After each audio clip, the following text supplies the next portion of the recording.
Triple S defence का Naga suppressor family Bharat की small arm sector के लिए क्यों मायने रखने वाला है। इंडियन नेवी अपने मिग 29 के फाइटर जेट को अभी फिर से 2040 तक ऑपरेट करने के बारे में क्यों सोचने लगी है और एवीएनएल का इलेक्ट्रोमैग्नेटिक असेंबली टैंक वॉरफेयर में क्यों एक गेम चेंजर टेक्नोलॉजी होने वाला है। आज की वीडियो में हम ऐसे ही कुछ इंटरेस्टिंग अपडेट्स के बारे में बात करने वाले हैं। नमस्कार दोस्तों, मेरा नाम है अंशुमन नायक और आप सभी का बहुत बहुत स्वागत है इंडियन डिफेंस न्यूज की डिफेंस टॉक सीरीज में। तो चलिए देर न करते हुए आज की वीडियो शुरू करते हैं।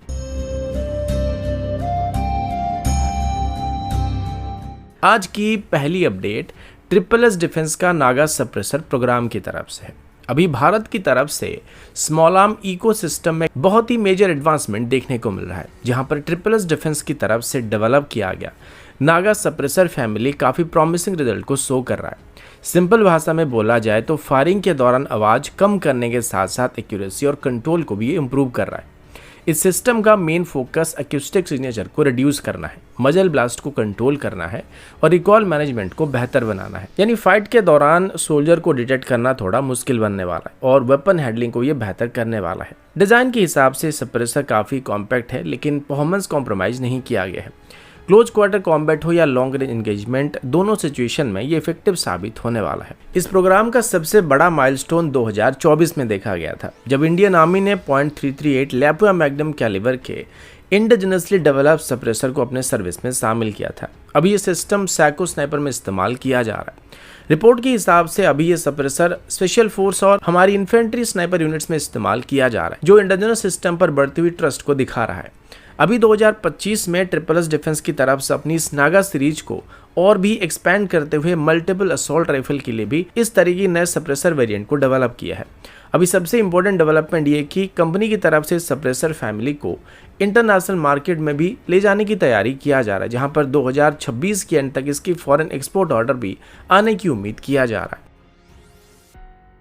अगला अपडेट इंडियन नेवी के मिग 29 के अपग्रेड प्रोग्राम की तरफ से है। अभी इंडियन नेवी की तरफ से अपने कैरियर बेस्ड फाइटर फ्लीट यानी मिग 29 के को अपग्रेड करने के बारे में एक बहुत ही बड़ा डिसीजन लिया जा रहा है, जहां पर पुराने ज्यू केमी सीरीज के रडार को रिप्लेस करके अभी इंडिजिनस उत्तम एसा मार्क II रडार को इसमें इस्तेमाल किया जाने वाला है।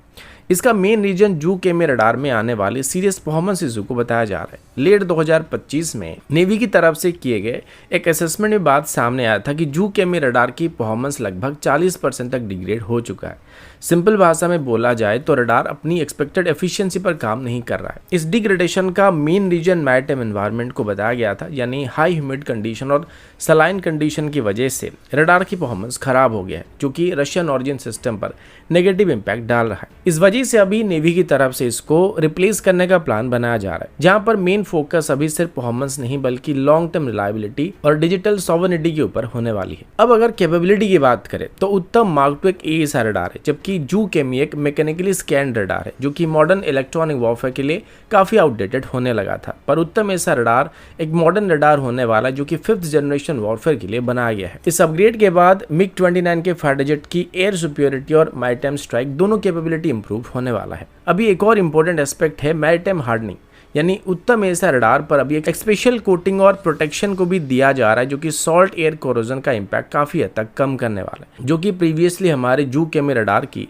फेलियर का मेन कारण पाया गया है। इस अपग्रेड का एक और स्ट्रेटेजिक बेनिफिट हमको वेपन इंटीग्रेशन में मिलने वाला है। उत्तम एसा रडार के साथ नेवी अपने हिसाब से इंडिजिनस अस्त्र सीरीज की मिसाइल को या कोई भी बाकी इंडियन वेपन को इंटीग्रेट कर सकता है, जिससे रशियन ऑरिजिन R77 पर हमारी डिपेंडेंसी रिड्यूस होने वाली, और वैसे भी ये मिसाइल काफ़ी आउटडेटेड हो चुका है। अभी सबसे इंपॉर्टेंट कॉन्टेक्स्ट ये कि भारत का future carrier based fighter jet यानी twin engine deck based fighter 2038 से 2040 के पास सर्विस में एंटर करने वाला है, जिस वजह से तब तक मिग 29 को अभी INS विक्रांत और विक्रमादित्य पर प्राइमरी फाइटर के तौर पर इस्तेमाल करने का प्लान किया जा रहा है, जो कि रफाल को कॉम्प्लीमेंट करने वाला है। इस वजह से इनका रडार अभी अपग्रेड करना एक नेसेसिटी बन चुका है। कुल मिलाकर ये अपग्रेड सिर्फ रडार रिप्लेसमेंट का नहीं होने वाला है, बल्कि एक स्ट्रेटेजिक स्टेप होने वाला है, जिससे नेवी अपने एग्जिस्टिंग फ्लीट को नेक्स्ट 15 साल के लिए रिलीवेंट और कॉम्पिटिटिव बनाने के बारे में सोच रही है। अगला अपडेट AVNL के टैंक मॉडर्नाइजेशन प्रोग्राम की तरफ से है। अभी भारत की तरफ से अपने आर्मर्ड फ्लीट को अपग्रेड करने के लिए एक बहुत ही इंपॉर्टेंट स्टेप को लिया जा रहा है, जहां पर आर्मर्ड व्हीकल निगम लिमिटेड के हैवी व्हीकल फैक्ट्री अवार्डी की तरफ से एक क्रिटिकल एक्सप्रेशन ऑफ इंटरेस्ट को इशू किया गया है। सिंपल भाषा में बोला जाए तो ये सिर्फ एक छोटा कंपोनेंट प्रोक्योरमेंट नहीं होने वाला है, बल्कि भारत के फ्रंटलाइन टैंक जैसे कि T90 भीष्म और T72 अजय जैसे टैंक की टरेट सिस्टम को मॉडर्न बनाने का एक मेजर स्टेप होने वाला है। इस EOI का एक मेन फोकस है इलेक्ट्रोमैग्नेटिक असेंबली, जो टरेट ट्रैवर्सिंग मैकेनिज्म का कोर पार्ट होता है। यानी टैंक का टरेट कितनी फास्ट और स्मूथली रोटेट करेगा वो इसी सिस्टम के ऊपर डिपेंड करता है। अब सबसे इंपॉर्टेंट बात यह कि अभी भारत पुराने हाइड्रोलिक सिस्टम या लेगेसी इलेक्ट्रिकल सिस्टम से शिफ्ट करके एडवांस इलेक्ट्रोमैग्नेटिक ड्राइव को अडॉप्ट करना चाहती है। सिंपल भाषा में बोले तो टरेट अब ज्यादा तेजी के साथ 360 डिग्री रोटेट कर पाएगा और टारगेट को जल्दी एक्वायर कर पाएगा। इस अपग्रेड का एक और मेजर बेनिफिट हमको फायर कंट्रोल सिस्टम में देखने को मिलने वाली है। टैंक में जो मॉडर्न फायर कंट्रोल सिस्टम होते हैं, जिसमें थर्मल इमेजिंग, लेजर एज फाइटर और बैलिस्टिक कंप्यूटर वगैरह इस्तेमाल होता है, उनके साथ टरेट का परफेक्टली स्टेबल होना काफी जरूरी होता है। इलेक्ट्रोमैग्नेटिक सिस्टम स्मूथर और ज्यादा कंट्रोलेबल मूवमेंट को प्रोवाइड करते हैं, जिससे मूविंग कंडीशन में भी गन का टारगेट के ऊपर एक्यूरेसी को मेंटेन करना और लॉक को मेंटेन करना काफी आसान होने वाला है। अभी एक और इंटरेस्टिंग एस्पेक्ट है सिग्नेचर रिडक्शन। हाइड्रोलिक सिस्टम ज़्यादा नॉइज और हीट को जनरेट करते हैं, लेकिन इलेक्ट्रोमैग्नेटिक ड्राइव रिलेटिवली साइलेंट और लो हीट को प्रोड्यूस करने वाले हैं, जो कि टैंक की इंफ्रारेड सिग्नेचर को थोड़ा रिड्यूस करने में हमको मदद करने वाला है। इसके साथ ही हेवी व्हीकल फैक्ट्री अवार्डी की तरफ से अभी मल्टीपल पैरेलल अपग्रेड पर भी काम किया जा रहा है, जिसमें टरेट बियरिंग, इलेक्ट्रिक मोटर्स और पावर जनरेशन सिस्टम शामिल होने वाले हैं। इसका मतलब है कि सिर्फ एक पार्ट नहीं, बल्कि इसका पूरा टरेट इकोसिस्टम को भी मॉडर्न बनाने का प्लान किया जा रहा है और ये सिस्टम आगे चल के हमारे फ्यूचर टैंक में भी इस्तेमाल किए जा सकते हैं। अब एक और बड़ा शिफ्ट देखने को मिल रहा है साइलेंट वॉच कैपेबिलिटी की तरफ से है, जहां टैंक बिना इंजन स्टार्ट किए सेंसर और टरेट सिस्टम को ऑपरेट कर सकता है, जो कि पहले के टैंक में मौजूद नहीं होता था। कुल मिलाकर ये इनिशिएटिव सिर्फ एक टेक्निकल अपग्रेड नहीं है, बल्कि भारत के आर्मर्ड फोर्स को फास्टर, स्मार्टर और ज़्यादा सर्वाइवल बनाने का एक मेजर स्टेप बनने वाला है। अगला अपडेट इंडियन एयरफोर्स की इवॉल्विंग सीड और डेड डॉक्ट्रिन की तरफ से है। अभी इंडियन एयरफोर्स की तरफ से एक बहुत ही बड़ा टैक्टिकल एडवांटेज को गेन किया गया, जो कि मई 2025 के ऑपरेशन सिंदूर के दौरान देखने को मिला था, जहां पर भारत की तरफ से S-400 सिस्टम की मदद से पाकिस्तान के एक साब 2000 एरिया अवेक्स को लगभग 314 किलोमीटर की रेंज पर मार के गिरा दिया गया था। सिंपल भाषा में बोले तो पाकिस्तान का आई इन द स्काई सिस्टम एक ही स्ट्राइक में एलिमिनेट हो गया था, जिससे उनका पूरा network centric warfare structure heavily impact हो गया था। इसके बाद सबसे बड़ा इफेक्ट ये हुआ है कि पाकिस्तान के ग्राउंड बेस्ड रडार सिस्टम और HQ-9 जैसे एयर डिफेंस सिस्टम को अभी ज़्यादा देर तक एक्टिव रहना पड़ रहा है। यानी जो सिस्टम नॉर्मली चुप रहते थे, अभी वो धीरे धीरे खुद को एक्सपोज कर रहे हैं। इसी चीज़ को इंडियन एयरफोर्स अभी एक्टिवली एक्सप्लॉइट कर सकता है, जिसमें जंग जैसे हालात में सीड मिशन को एग्जीक्यूट करना हमारे लिए काफ़ी आसान होने वाला है, क्योंकि हमको पहले से ही पता होने वाला है कि उनका रडार कहाँ पर मौजूद है और उनका एयर डिफेंस यूनिट कहाँ पर तैनात है। अब एरियल कॉम्बैट की बात करें तो Su-30 MKI को भी R-37M जैसी हाइपरसोनिक मिसाइल के साथ इंटीग्रेट किया जा रहा है। यह मिसाइल मार्क 6 से भी ज़्यादा स्पीड और लगभग 400 किलोमीटर की रेंज के साथ दुश्मन की अवेक्स के लिए बहुत बड़ा खतरा बनने वाला है। यानी अगर पाकिस्तान अपना कोई भी और अवेक्स प्लेटफॉर्म जैसे कि ZDK-03 को डिप्लॉय करता है, तो टेक ऑफ करने के तुरंत बाद ही वो अवेक्स हाई रिस्क जोन में आने वाला है। इसके साथ ही इलेक्ट्रॉनिक वॉरफेयर का रोल भी काफ़ी ज़्यादा होने वाला है।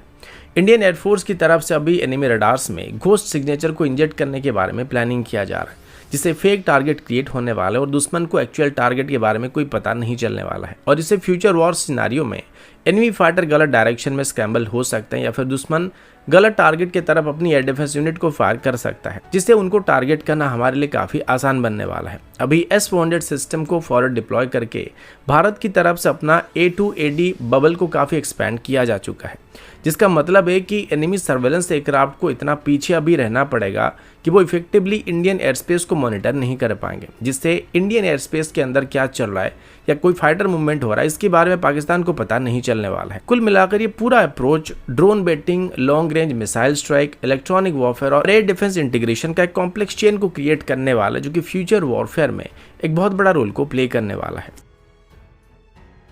अगला अपडेट एमका के एरियल रीफिलिंग सिस्टम डेवलपमेंट की तरफ से है। अभी एरोनॉटिकल डेवलपमेंट एजेंसी की तरफ से एक क्रिटिकल टेंडर को इशू किया जा रहा है, जो कि भारत के 5th जनरेशन फाइटर प्रोग्राम यानी एमका के लिए एक बहुत ही इंपॉर्टेंट माइलस्टोन माना जा रहा है। सिंपल भाषा में बोला जाए तो एमका के लिए अभी एक एडवांस एक्चुएटेड रिट्रैकेबल रीफिलिंग प्रोब को डेवलप किया जा रहा है, जो कि फ्यूचर एरियल रीफिलिंग कैपेबिलिटी को डिफाइन करने वाला है। अब सबसे इंटरेस्टिंग पार्ट ये कि इसमें नेटो स्टैंडर्ड की प्रोब एडाप्टर का इस्तेमाल किया जाने वाला है, जबकि पहले हमारे जो एयरक्राफ्ट हुआ करते थे वो मोस्टली रशियन ऑरिजिन एयरक्राफ्ट थे और इसमें जो रीफिलिंग प्रोब हुआ करता था वो रशियन ऑरिजिन सिस्टम के साथ कंपैटिबल होता था। लेकिन अभी एमका को पहली बार नेटो स्टैंडर्ड की प्रोब के साथ इंटीग्रेट किया जाने वाला है। इसका मतलब है कि एमका डायरेक्टली मॉडर्न टैंकर एयरक्राफ्ट जैसे कि एयरबस A330 MRTT और बोइंग के C-46 के साथ कंपैटिबल होने वाला है। सिंपल भाषा में बोले तो बिना किसी कस्टम मॉडिफिकेशन के एमका मल्टीपल इंटरनेशनल टैंकर से रिफिल कर सकता है, जिससे जॉइंट ऑपरेशन और मल्टीनेशनल एक्सरसाइज में पार्टिसिपेट करना भारत के लिए आसान होने वाला है। ये सेम अप्रोच अभी इंडियन नेवी के future twin engine deck based fighter के साथ भी रिलेवेंट होने वाला है, जहां बॉडी टू बॉडी रिफिलिंग जैसे कॉन्सेप्ट का इस्तेमाल किया जा सकता है। लेकिन सबसे क्रिटिकल एस्पेक्ट इसका स्टेल्थ इम्पैक्ट होने वाला है। ओल्डर एयरक्राफ्ट जैसे कि तेजस मार्क 1 में या तेजस मार्क 1 में फिक्स्ड रिफिलिंग प्रोब का इस्तेमाल किया जाता है, जो कि रडार रिफ्लेक्शन को काफ़ी बढ़ा देता है। लेकिन एमका में रीट्रैकेबल सिस्टम का इस्तेमाल किया जाने वाला है, यानी ये प्रोब तभी बाहर आने वाला है जब एमका रीफिलिंग करने वाला होगा और रीफिलिंग के तुरंत बाद इसको रिट्रैक्ट करके उसकी फिजलाक के अंदर छुपा दिया जाएगा, जिससे एमका का स्टेल्थ प्रोफाइल मेंटेन रहने वाला है और रडार सिग्नेचर भी कम रहने वाला है। इस टेंडर में सिर्फ प्रोब ही नहीं बल्कि पूरा सिस्टम डेवलप किया जा रहा है, जिसमें फ्लाइट और the assemblies, structural test model, nozzle systems और सेफ्टी फीचर जैसे कि वीक लिंक मैकेनिज्म भी शामिल होने वाला है।